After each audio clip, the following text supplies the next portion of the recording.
up.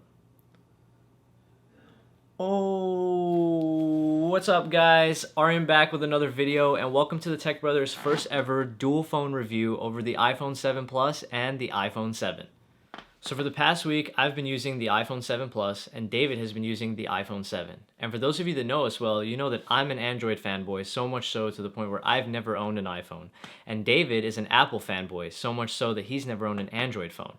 And this isn't because we hate one mobile operating system compared to the other, it just comes down to personal preference.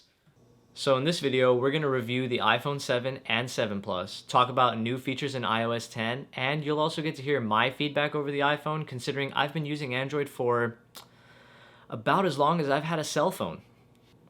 So Apple has basically set this industry standard in terms of build quality, and their latest flagship is no different. The iPhone 7 is a beautiful phone, and it eerily resembles the iPhone 6s, although it does have some pretty nice upgrades, including a better camera, a bigger battery, capacitive home button, removal of the headphone jack, and a 25% brighter screen with a wider color gamut. In terms of build materials, the iPhone 7 is pretty similar to the iPhones before it in that it has an all-aluminum body with just a single front glass panel.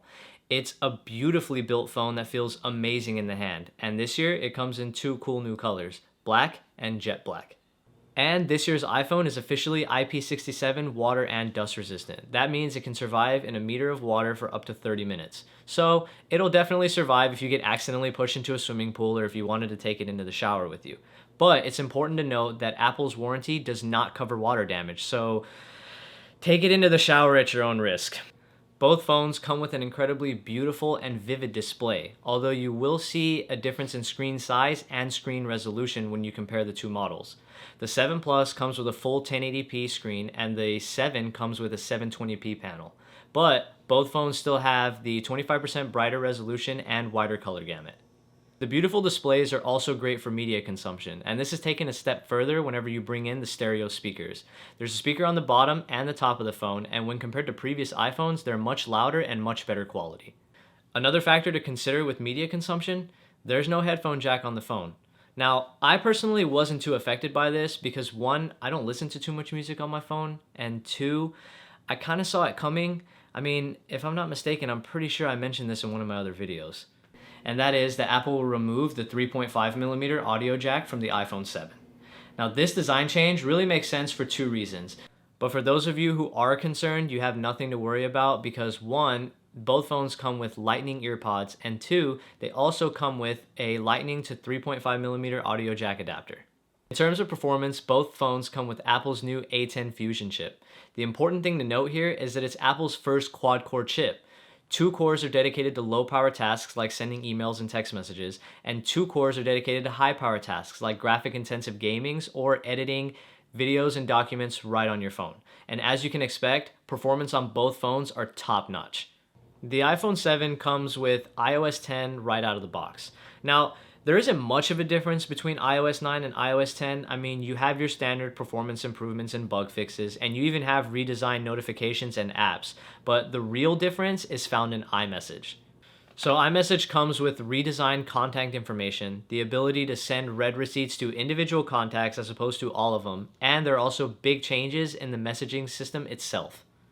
So now you can add animations to message bubbles, you can add screen effects, send stickers, and even send handwritten messages. And now applications are integrated with iMessage so you can do things like play a game of pool right in a messaging thread. The only difference in performance between the 7 and the 7 Plus is that the 7 Plus comes with 3 gigs of RAM while the 7 only comes with 2. The main reason why the 7 Plus comes with an extra gig of RAM is to support the dual lens camera. So this is probably the part of the video that a lot of the viewers have been waiting for, and that's the camera. Apple has been notorious for having amazing cameras on all their flagship models, and I'm happy to say this year they managed to take it to another level. Both phones come with a 12 megapixel wide-angle lens, with the only difference between the two being the 7 Plus comes with a telephoto lens, hence the name dual lens system. Now, I know you guys want to see some photos, but before we get to it, I just wanted to say this. As of right now, there aren't too many differences between the 7 Plus's camera and the 7's camera. But in the near future, Apple will be releasing software updates that will enhance the camera experience on the 7 Plus, mainly in terms of depth of field and the bokeh effect. But now, let's take a look at some pictures.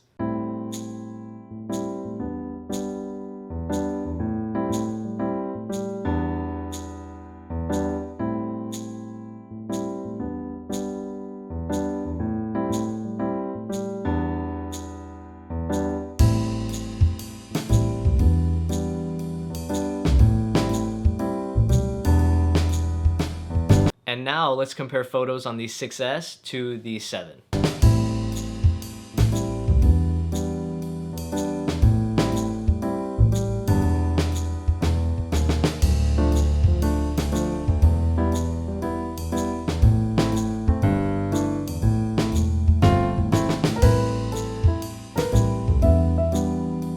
And in terms of video quality, the iPhone 7 and the iPhone 7 Plus are both fantastic as well. So let's take a look at a video. So the iPhone 7 and 7 Plus can record video in 1080p at 30 and 60 frames per second. And they can also shoot in 4K at 30 frames per second. And this year, both models come with optical image stabilization as opposed to it only being limited to the Plus last year. And as you can see, it takes pretty amazing video. So we've already established that this year's iPhone is basically a top-notch performer in almost every category. So how does this affect battery life? I'm happy to say that the iPhone 7 will get you through a day with moderate to slightly heavy usage, and the iPhone 7 Plus will definitely get you through a day even with heavy usage. Both phones also come with improved battery life compared to last year's models. So my opinions over the iPhone coming from an Android fanboy's perspective. And keep in mind, this part of the video will be completely unscripted and completely uncut because I want it to be as honest and truthful as possible. Let's start off with the build quality. I was completely blown away by how well put together the iPhone 7 and 7 Plus were. They both feel amazing in the hand, but the iPhone 7 Plus for a 5.5-inch phone definitely had a much bigger footprint than I was expecting. But I still absolutely loved the 7 Plus in terms of build quality, and it's definitely my go-to phone when you're talking about sizes. Performance was incredible. I never had any instances of lag with the iPhone 7 or 7 Plus, and that part I wasn't exactly too shocked to see, considering Apple has their hardware and their software and it's all just one package. When you compare, Android has one software that has to fit multiple packages, so it's definitely not going to be as optimized when you compare it to iOS. The camera, amazing. I mean, I've known iPhones have had great cameras, and really, as far as Android phones go, if you want a camera of that quality, you probably have to buy something from the Galaxy line, but I'm not a huge fan of Samsung software, so I'll stick out of that. But the iPhone does have an incredible camera, and I really enjoyed my experience as far as that goes too. The screen quality, it was nice. It's not Quad HD, which you'll find on a lot of flagship Android phones, especially for 2016, but it's still beautiful nonetheless. It definitely got the job done, and to be honest with you, after a couple days, I didn't really even miss Quad HD because, Quad HDs also are incredibly oversaturated, and to me, that doesn't really make the quality of the screen. The iPhones still have amazing screens, so I really enjoyed that aspect too.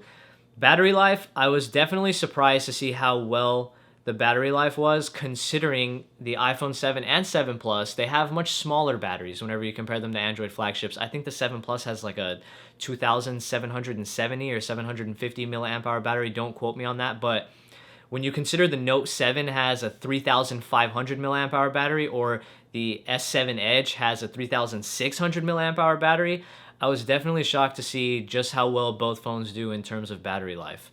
I definitely missed turbocharging, but that's something I could get over pretty quickly because the phones still do charge relatively quick. In terms of software, now Android has always kind of differentiated itself from iOS in terms of just sheer customizability. I mean, you could basically do everything you want on an Android phone. But to me, that's not really a deal breaker. As long as I can use my Google applications on iOS, I'm fine. And I could. I mean, I had Slides, Sheets, Docs, Drive, Inbox, Gmail, which I did like Apple's native iOS web client. I actually really enjoyed that. I also had Google Now, so I still had access to my traffic information, to school and work.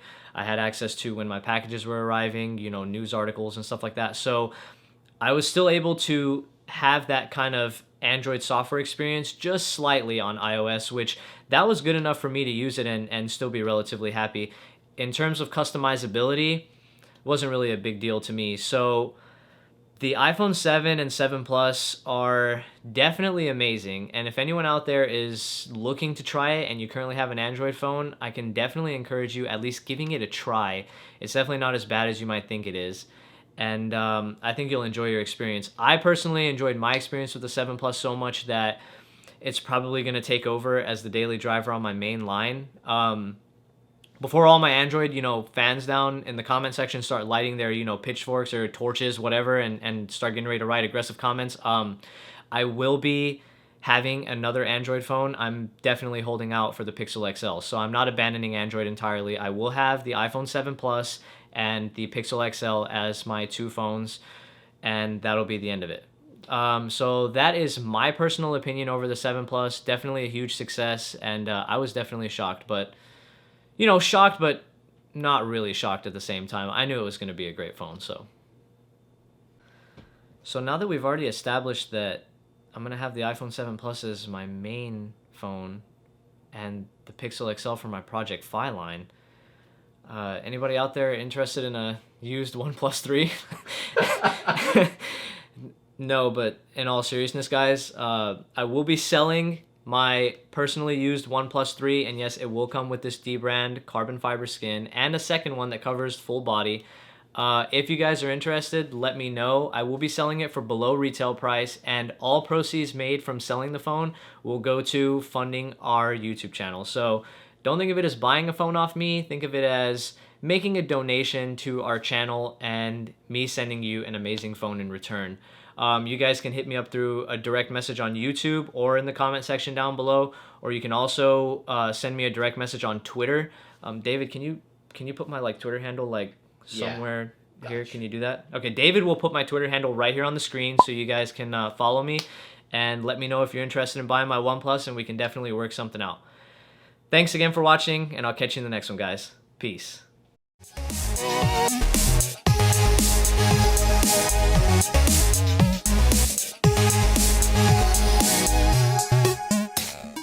Quad-core chip. 2 cores are dedicated to low-power tasks like sending emails and text messages, and 2 cores are dedicated to high... I had it. Dude, you got me a quad-core chip. I was gonna say, I prefer chocolate chip. I prefer chocolate chip. Quad-core chips? What's that? I want chocolate chip.